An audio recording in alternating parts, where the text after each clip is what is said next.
I just read a book called The Psychology of Money, and it has forever changed the way I will look at money. Actually, it's kind of changed the way I look at life in general now. In this book, the author Morgan Housel covers 20 topics relating to money, but he does it looking at money through the lens of psychology. The book is actually really interesting and honestly is life-changing, so I highly recommend you guys giving it a read, but I'll try my best to summarize it in this video here today. Starting with chapter 1, no one is crazy. Everyone has their own unique experiences in life, and so we all vary quite differently on our views about money. The way that you grew up and the opportunities that were presented to you during your youth have a massive impact on the way that you view and act around money in the future. Those that grew up during a time where the stock market was booming are much more likely to invest and trust the markets than those who grew up at a time during a recession. And it's not quite as simple as just telling the people who are scared to invest that they should just look at the numbers and the numbers tell all the answers and you're wasting your time and money by not investing. Because human emotions, believe it or not, have a massive impact on our decision making and what we do with our money. Some things have to be experienced before they can be understood. Chapter 2, luck and risk. Typically, nothing is as good or as bad as it might seem. When looking at examples of great successes or catastrophic failures, it's almost impossible to tell what the exact cause that led to either outcome. Let's take Bill Gates for an example. There is a 1 in a million chance that the school he attended during his childhood contained a computer in which he could use and learn on, which would later spark his interest into creating a company that we now know called Microsoft. However, a lesser known story is that Bill's childhood friend Kent, who also shared the same passions as he did in computers, had a tragic mountaineering incident which led to his death, which was another 1 in a million chance. Luck and risk are basically the same thing, and they play a huge factor in determining who has the greatest successes and who has the greatest failures. So be careful when you praise these great celebrities who have great successes over their lifetime, and be careful when looking down upon people who have utterly failed, because who knows, if luck or risk would have been flip-flopped, they could have easily been in a different situation. Chapter 3, never enough. Never risk what you have and what you need for things that you don't have and don't need. There are a few things in this life that are invaluable: friends, family, freedom, your reputation, love. Don't risk things that are invaluable to you to things that you don't even want in the first place.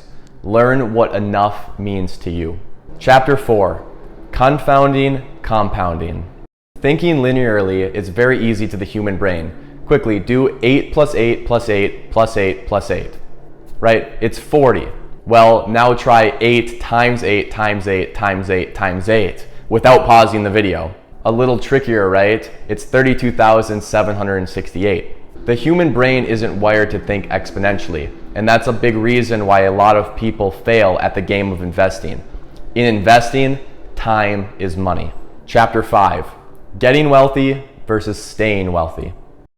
This chapter can best be described in a handful of quotes. More than I want big returns, I want to be unbreakable. And if I am unbreakable, I will get big returns. Planning is important, but the most important part of the plan is planning on the plan not going to plan. And don't get greedy after success. You are not invincible. Chapter 6, tails, you win.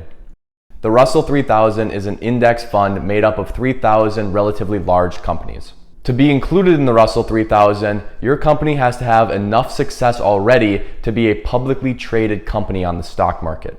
So would it surprise you if I say that nearly 40% of the companies listed on the Russell 3000 go broke and never recover? Yet the index still somehow manages to average 13.5% returns per year. How is this possible? Investing is a war of attrition.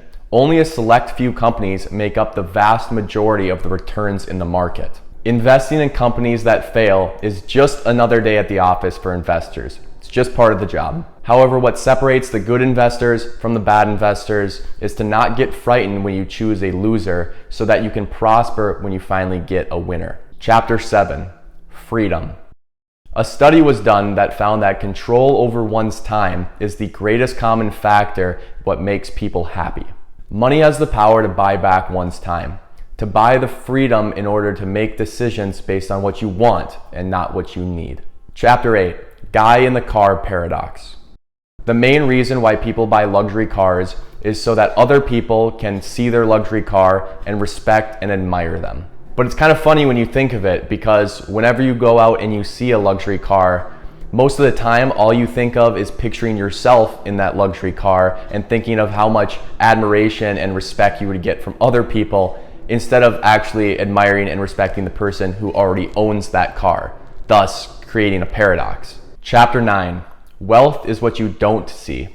People often say that they want to be a millionaire, but what they really mean is that they want to spend $1 million, which is the exact opposite of what it means to be a millionaire. The world is actually full of people who are modest yet extremely wealthy, but at the same time, the world is also full of people who look extravagant yet are broke. So be careful when you judge people based on what you see, because it's oftentimes what you don't see that tells the real story. Chapter 10, Save Money.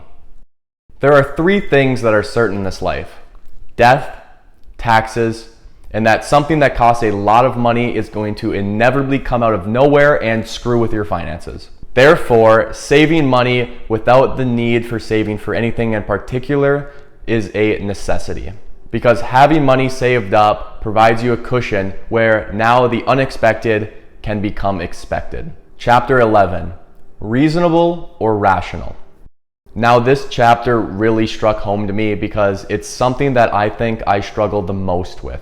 I used to idolize being a complete robot and systematically planning my life in order for me to get the highest returns possible. I now realize that I was a fool.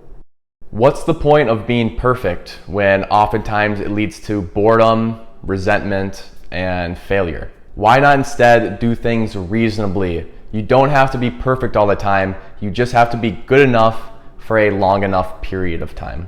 Chapter 12, Surprise. This chapter breaks down 2 different points. Number 1, history itself is a paradox.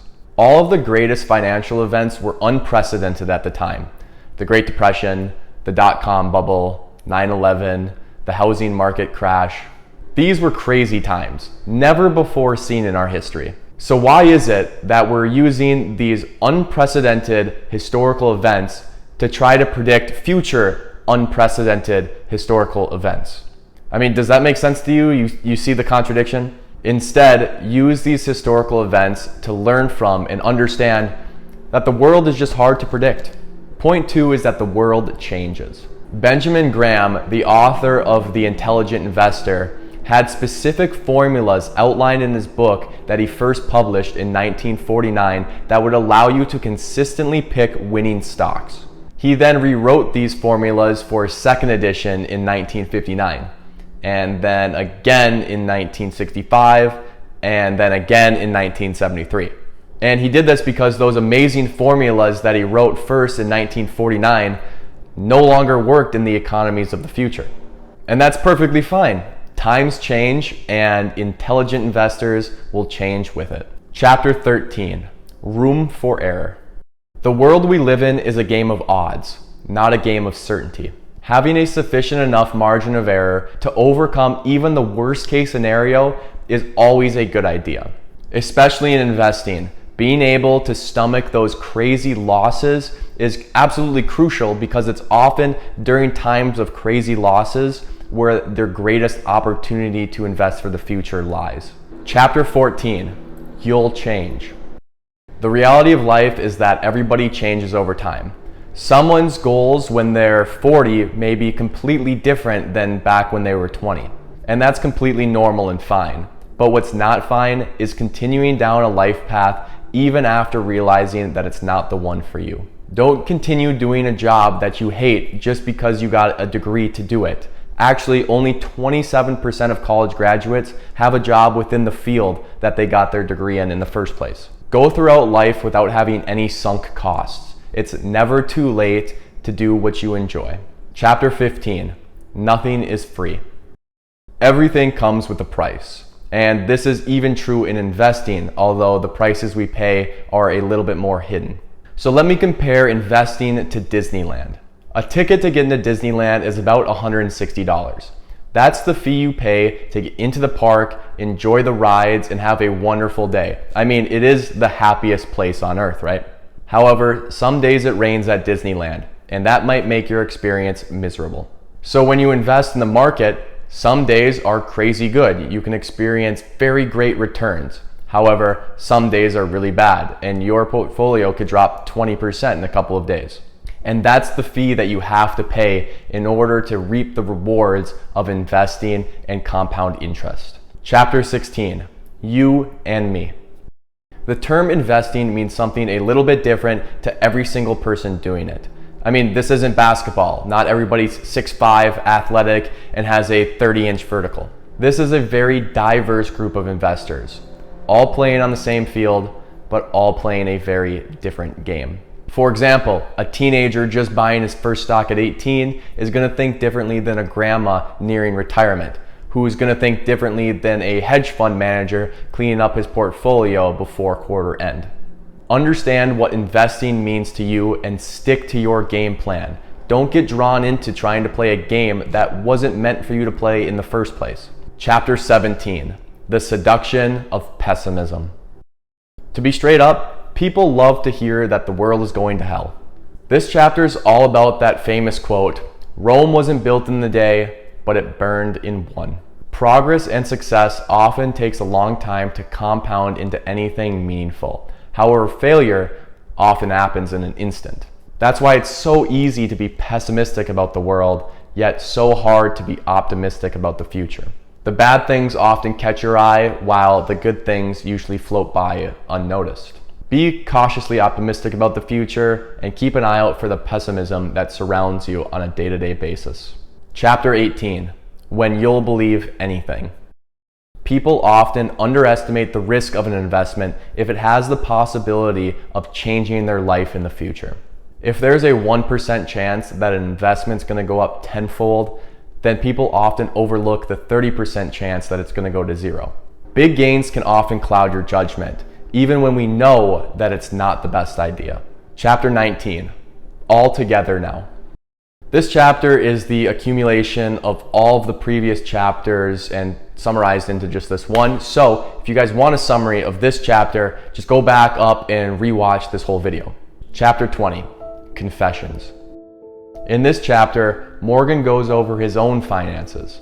He explains how he paid off his house early, even though his interest rate was ridiculously low, and how he keeps a large sum of cash in a savings account, even though he knows that it could probably make more money invested in the stock market. And he does this because it makes sense to him. It makes him feel good, and there's really nothing wrong with that. But then he leaves us with this quote, and it literally gives me chills.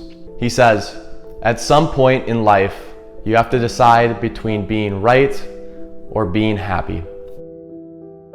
And that's gonna do it for my book review. I hope y'all learned something. I mean, this book literally changed my life, and it completely opened my mind to a new way of looking at money. And I will definitely be applying some of the concepts I learned while reading into my own personal life. And if you guys are interested in getting a copy of this book, I'll put a link down below in the description so you guys can pick one up for yourselves. And for those of you who made it this far into the video, thank you. It means a lot. And if you guys enjoyed, please consider maybe tossing a like. That also helps out. But anyways, thank you all for watching. Hope you enjoyed, and have a great rest of your day. Get out of here.